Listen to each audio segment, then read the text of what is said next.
Chapter 13. And Abram went up out of Egypt, he and his wife, and all that he had, and Lot with him, into the south. And he was very rich in possession of gold and silver.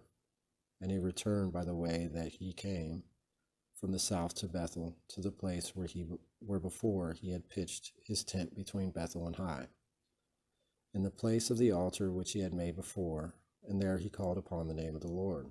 But Lot also, who was with Abram, had flocks of sheep and herds of beasts and tents. Neither was the land able to bear them, that they might dwell together, for their substance was great, and they could not dwell together. Whereupon also there arose a strife between the herdsmen of Abram and of Lot. And at that time the Chanaanite and the Pherezite dwelled in that country. Abram therefore said to Lot, Let there be no quarrel, I beseech thee, between me and thee, and between my herdsmen and thy herdsmen, for we are brethren. Behold, the whole land is before thee. Depart from me, I pray thee. If thou wilt go to the left hand, I will take the right. If thou choose the right hand, I will pass to the left. And Lot, lifting up his eyes, saw all the country about the Jordan, which was watered throughout, before the Lord destroyed Sodom and Gomorrah, as the paradise of the Lord, and like Egypt, as one comes to Segor. And Lot chose to himself the country about the Jordan, and he departed from the east.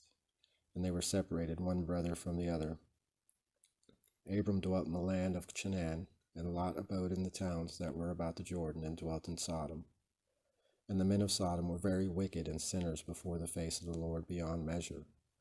And the Lord said to Abram, after Lot was separated from him, Lift up thy eyes, and look from the place wherein thou now art, to the north, and to the south, to the east, and to the west.